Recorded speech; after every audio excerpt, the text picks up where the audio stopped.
बहुत ही कॉम्प्लिकेटेड होता है, सोयाबीन का निकला हुआ प्रोटीन, इसलिए वो शरीर के किसी काम का नहीं, तो वो हमारे खाने के काम भी नहीं आ सकता सोयाबीन।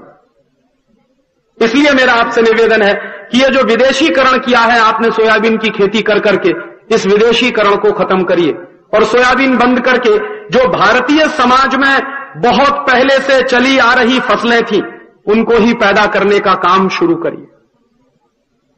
एक और काम करना पड़ेगा हमको विदेशीकरण खत्म करने के लिए अपनी खेती का, कि हम लोगों को आदत पड़ गई है हाइब्रिड बीज लगाने की, संकरित बीज लगाने की।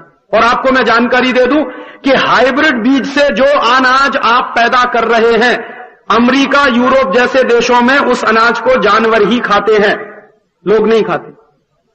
और हाइब्रिड द्वारा पैदा किया गया अनाज बहुत ही घटिया क्वालिटी का माना जाता। आप हाइब्रिड से कुछ भी अनाज पैदा करिए, किसी भी देश में आप उसको बेच नहीं पाएंगे, सिर्फ अपने खाने के लिए रख सकते। लेकिन हाइब्रिड द्वारा पैदा किया हुआ अनाज दुनिया का कोई भी अमीर देश खरीदता नहीं है। यह सिर्फ बेवकूफी का काम है। और यह बड़ी भारी गलतफहमी है आप लोगों के मन में कि हाइब्रिड से ही उत्पादन बढ़ता है। ऐसा कुछ भी नहीं है। हमारे अपने जो स्वदेशी बीज थे, जो भारतीय बीज थे, उनके भी उत्पादन कुछ कम नहीं होते। आज से 200-300 साल पहले 1 एकड़ में भारत में धान पैदा होता था 65 से 70 कुंटल, बिना किसी हाइब्रिड सीड के। 1 लाख किस्म की भारतीय धान की प्रजातियां थी इस देश में।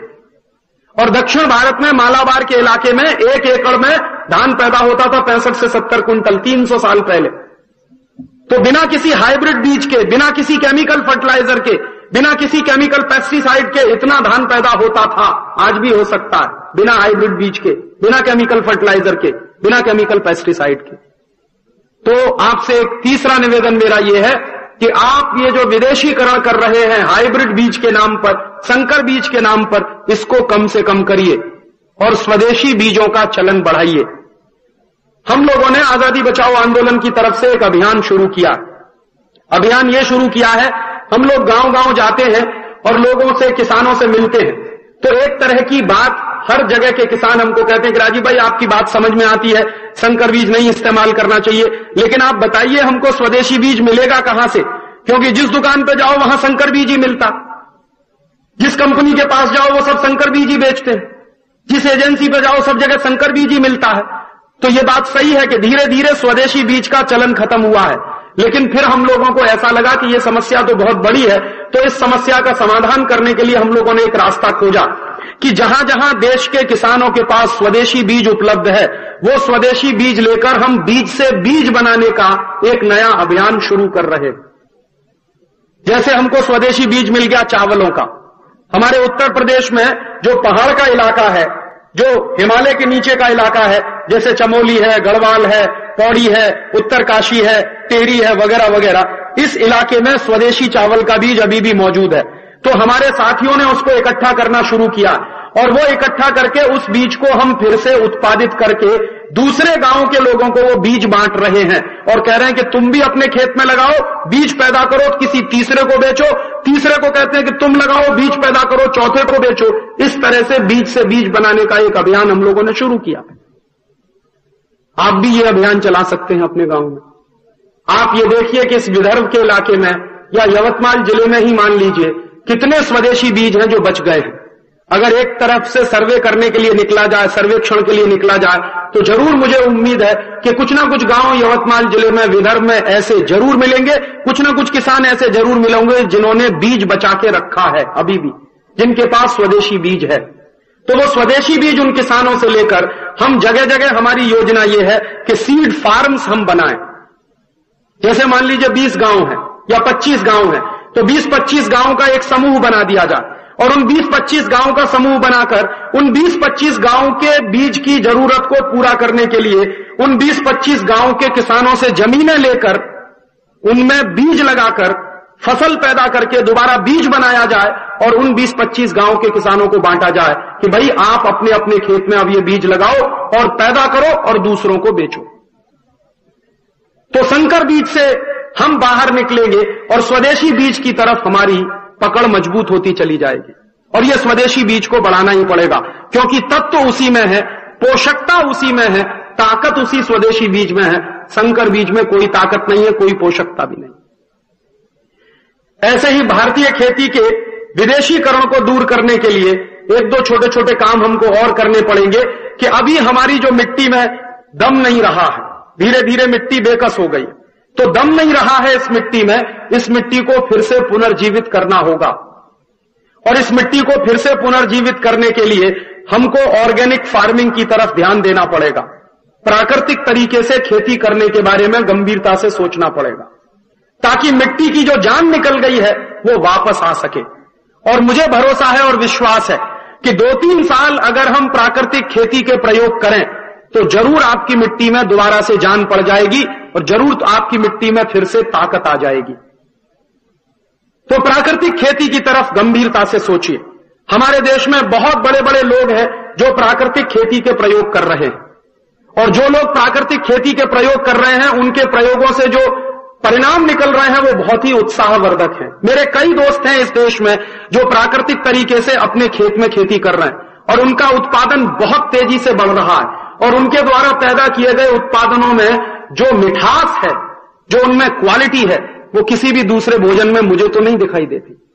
मेरे बहुत सारे दोस्त हैं जो पूरे देश में इस काम में लगे हुए।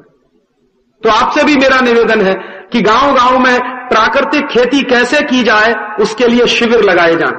गांव गांव में प्राकृतिक खेती कैसे की जाए उसके लिए किसानों के सम्मेलन आयोजित किए जाएं, और किसानों की जो संस्थाएं हैं जगह जगह पर, वो संस्थाएं किसानों की तरफ से इनको आयोजित करें, सम्मेलन आयोजित हों, वर्कशॉप आयोजित हों, किसानों को समझाया जाए कि प्राकृतिक खेती कैसे की जा सकती है और प्राकृतिक खेती के नतीजे क्या निकलते हैं। जिन लोगों ने प्राकृतिक खेती करके नतीजे पाए हैं और उत्साहवर्धक परिणाम उनके आए हैं, उन्हीं लोगों को उन सम्मेलनों में बुलाया जाए और उनके माध्यम से चर्चा सत्र गांव गांव में चलाए जाएं, गांव गांव के किसानों को उसमें शामिल कराया जाए। तो एक रास्ता यह हो सकता है हमारे इस विदेशीकरण से बाहर निकलने का, और एक विदेशीकरण से बाहर निकलने का और गंभीर प्रयास आपको करना पड़ेगा। आजकल हमारे देश में खेती में मोनोकल्चर आ गया। मोनोकल्चर माने एक जैसी खेती पूरे देश में होने लगी है। अभी कपास करना शुरू किया तो सबने कपास कपास कपास ही लगा दिया, एक के बाद एक सबने कपास लगाना शुरू कर दिया। फिर सोयाबीन शुरू हुआ तो सबने सोयाबीन सोयाबीन सोयाबीन ही लगाना चालू कर दिया। एक भेड़ चाल हो गई है पूरे देश में। वो बगल का किसान लगा के बैठा है तो हम भी लगाएंगे, बगल का किसान मरेगा, कुएं में गिरेगा, आप भी गिरेंगे। वो सत्यानाश करेगा, आप भी करेंगे अपना। वो पागल हो गया है, आप भी बनेंगे क्या पागल? तो अपनी खेती को इस मोनोकल्चर में से बाहर निकालिए, माने विविधता लाइए उत्पादन में। मैं ये नहीं कहता कि कपास मत करिए, कपास भी करिए, कपास के साथ साथ उड़द भी करिए, मूंग भी करिए, तुअर भी करिए, गेहूं भी करिए, चावल भी करिए, तमाम तरह की विविधता वाली फसलें करिए ताकि मिट्टी की शक्ति बरकरार रहे। आप जानते हैं, वैज्ञानिक भी इस बात को कहते हैं कि कपास के बाद कपास लगाने से खेत खत्म होता है, मिट्टी खत्म होती है। तो कभी भी कपास के बाद कपास मत लगाइए, कोई दूसरी फसल लगाइए, उसके बाद फिर जरूरत पड़े तो कपास लगाइए। तो ऐसे अपनी खेती में विविधता लाइए, और यह विविधता इस तरह से लाइए कि इस देश में दलहन का और तिलहन का उत्पादन लगातार बढ़े, जो लगातार कम होता चला जा रहा। दालों का उत्पादन बहुत कम हो गया इस देश में, तिलहन का उत्पादन बहुत कम हो गया। माने जितनी तेजी से हमारी आबादी बढ़ी है और आबादी की जरूरतें बढ़ी हैं, उतनी तेजी से दालों का उत्पादन नहीं बढ़ा। जितनी तेजी से हमारी आबादी बढ़ी है उतनी तेजी से हमारे यहां तिलहन का उत्पादन नहीं बढ़ा। तो अभी भारत के किसानों को बहुत गंभीरता के साथ एक दिशा में यह सोचना पड़ेगा और इसकी कार्य योजना बनानी पड़ेगी कि हम हमारे देश में दलहन का उत्पादन, दालों का उत्पादन कैसे बढ़ाएं, तिलहन का उत्पादन कैसे बढ़ाएं, क्योंकि दाल भारतीय भोजन में सबसे आवश्यक तत्व है।